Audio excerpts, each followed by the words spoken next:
Hey everyone, this is Corey from CasualEDC, and today we're going to be taking a look at the Peña Knives X Series front flipper Swayback. This is the third knife in the front flipper series produced by Peña's X Series, which is made by Rayon over in China. This was preceded by the front flipper Trapper and the front flipper Zulu, so they are continuing the trend of moving along with the traditional slip joint patterns as well as his customs to these patterns, and they're making their way through each pattern one by one, and this was the newest one released here. This knife features an M390 blade with a titanium frame and a titanium bolster lock, as well as a titanium milled pocket clip. You have 4 different handle options with this knife. You have a natural micarta, which is this option here that you can see, and there's also jig titanium, OD green, carbon fiber. The OD green is micarta as well, excuse me. So let's get into a little bit of a size comparison with this guy. As always, I have the Benchmade bug out here, and it's definitely a little bit smaller than the bug out. It's definitely a small knife. And another neat comparison that I have here is the Monterey Bay Knives EZC 2.0, which is another one of those knives that is a little more dressy and definitely on the smaller side, very close to the same overall length as the front flipper Swayback. I'm also going to bring in a US $1 bill here, so if you don't have either one of those knives, you can at least get an idea based off of this here. Alright, so moving on to my thoughts and my review of the knife here. This is a good knife. This is something that hasn't left my pocket since I got it in about 5-6 days ago, and I've been carrying it and using it to give you guys the best review that I can and get this out to you quickly. These are out of stock everywhere. They only made 300 of these, but they are going to pop up for sale in the secondary market pretty regularly, definitely for a price increase. These initially were $274.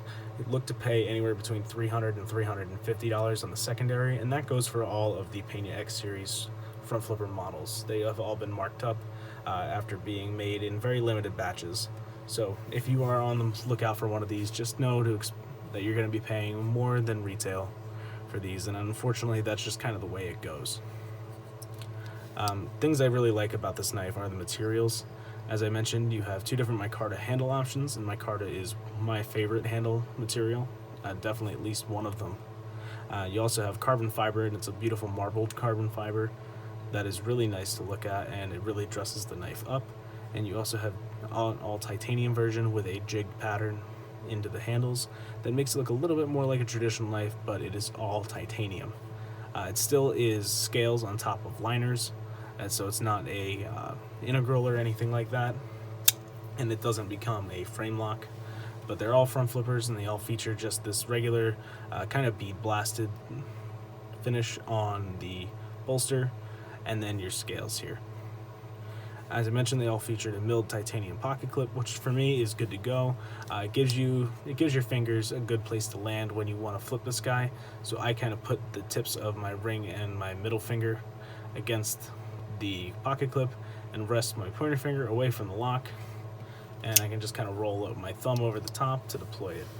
The way this works is with a front flipper mechanism, so you see there's jimping here as well as around the top.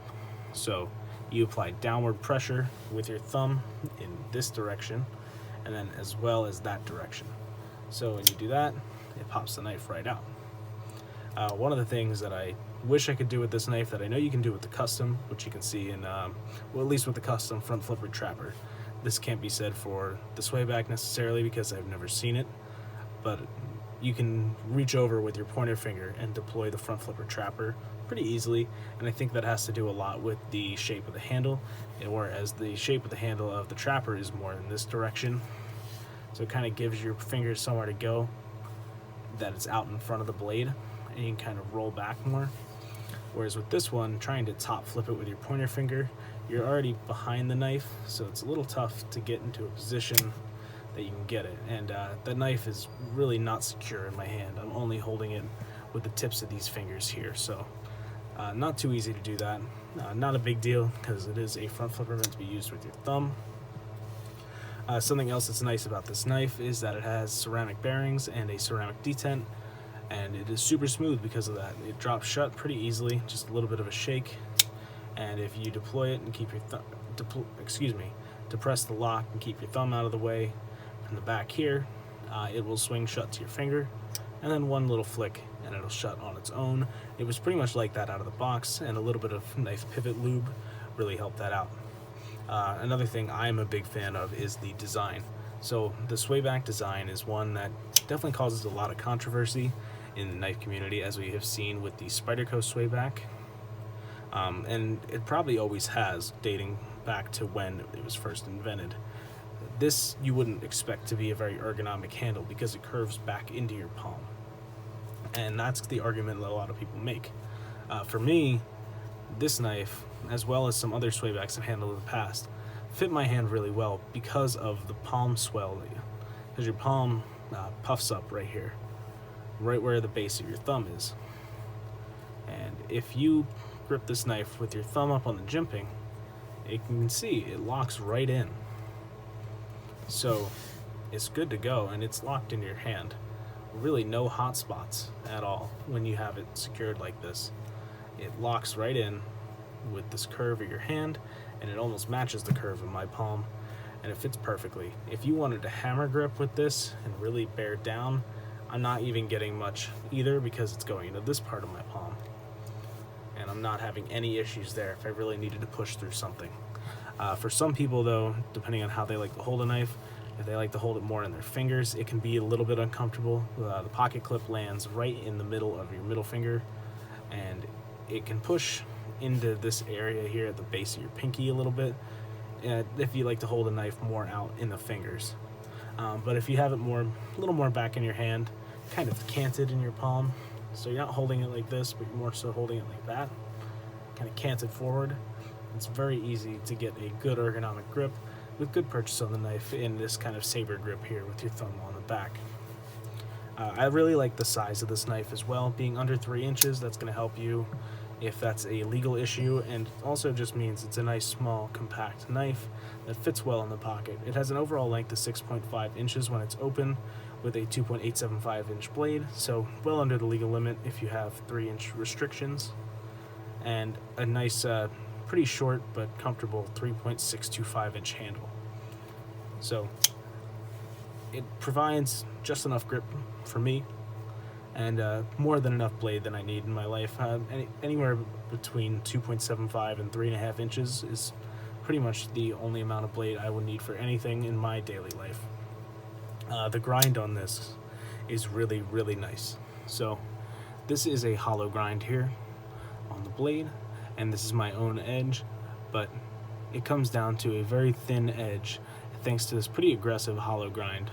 So I don't know if I'm going to be able to show this off well or not, but you can see it gets thin behind the edge, and you can kind of see how much material they have taken off with that hollow grind. If you look in this area right here, you can see how much has been ground away, and it gets nice and thin behind the edge. You have your lock right here, which, as I said, is a bolster lock, which is essentially just a inset frame lock. The frame of the knife is these titanium pieces. The scales are just overlays, so it's almost like having a frame lock just with scales over the top, and you push that over the way and it closes nice and easily. And this blade shape is the other thing that I really like here. Wharncliffe blade is super utilitarian. You have really fine acute point that really thins out near the tip as well. It's really good for getting into boxes and for making little cuts. I have my sheet of paper with my review written in front of me here, and it's from a shipping label that I cut out using this knife just a few minutes before recording. And this is super easy, just to drag the tip across the paper and cut out that shipping label, and leaving the rest of the paper intact so I could write my review here. Let's get into the things that I really don't like about this knife, and then I'll make some little tidbits that I just think are nice touches. So the things I don't like, I kind of mentioned it already, is you're not able to top flip this, which is just giving you another deployment method. It can be done, it's just a little bit difficult. Yeah, I'm struggling to even get it done. on camera here, but you can see I just got it, but it is certainly not the easiest thing to do. Another thing, this was $274 to get M390 and to get a frame or a liner lock. You can spend that money on, say, something like a TRM Atom, which is 20 CV, but it's very chemically similar to M390. They're essentially the same steel. These guys come in the just under $200, typically after shipping like $159, $169 for these. These are $274 regardless of handle options. So the micarta is not any cheaper than the carbon fiber, nor is it any cheaper than the all titanium version. And one of the things that I don't understand about this knife, and I don't know if it was this way on the other front flipper models, I'd have to go back and check, but this is using 3 different sizes of hardware. So your pivot is T10, your screw scales are T8. Underneath the scales, there are 2 more screws that hold this backspacer in place. They are T6. So you have to, if you only have one driver, you have to change bits 3 different times to take this knife apart. And on top of that, these are very shallow screws. I don't know if you can see, but the pivot's the deepest one, and it does not seat the screw bit in very far. So here's a T10 Weehaw bit, and I don't know if you can tell how little this seats, but it could strip so easily. Like, it tilts out very easily. It's not very secure in there. And the same goes for the T8. They're even more shallow, and the T6 are worse than that. T6 screws are very prone to stripping, especially if they're not quality screws. I didn't have a problem with these, but Rayont has used thread locker in the past, and that's a little bit of a worry when you have shallow T6 screws. And that's pretty much it for the negatives that I have to say about this. It's a really nice knife that brings that modern traditional aesthetic back, just like the other Peña front flippers in the X series have. I really think the natural micarta is one of the best looking options, but that of course is my opinion. As I mentioned, you have caged ceramic bearings, as well as a ceramic detent and steel lock interface, so you don't have to worry about titanium on steel contact. So you don't have any lock stick, no worries there. One of the little things that I like here, they have very minimum billboarding on this knife, so there's not a whole lot of writing. You have Peña X series written on the show side here, not too large, and it's pretty tucked away, especially when the knife is closed. You can't even really see it. You can see Peña, but that's it. And on the other side, you can't see anything when it's closed, but a little bit of M390 poking out there. And when you flip it open, that's all that there is on this side of the knife. Just M390 written where it can be seen, so you know the blade steel, if you didn't already. This has a nice sharpening choil built into it, which is a nice little tidbit. Another one of those little things I like. It extends just past the grind, which makes it nice and easy to get into the bottom of this to sharpen. As I said, I did sharpen this on my KME, which I can show off that edge in just a moment. Let's see, I'm looking through my notes here. There's not much else to say besides that you have natural patina that will develop over time. You can see there's some dark spots and some light spots on the micarta, and that is due to oils from your hand. As you hold the knife, you can see I make a lot of contact there and a lot of contact in this back area, but this is where my fingers are kind of arched over, so you can tell it's a little bit lighter, a little bit darker up here. So it's one of the neat things about micarta. One of the things I really like is that it develops character over time. But yeah, I guess final thoughts here is that this is a really nice modern traditional front flipper. This might be a hard one to get a hold of, as well as the other ones that have already come out, but there are a few dealers like Knife Joy or Knife Center, maybe, I don't remember who it was, but one of them took pre-orders for this guy, and there are a few places that you can find for pre-orders if you look around, and they will continue to do that for all of the X series front flippers that will be coming out in the future. I know Enrique Peña, the designer, he has quite a few other models that he could do the X series with, so be on the lookout for those if this is something that interests you. Thank you guys so much for watching. I hope you have a fantastic rest of your day. Bye.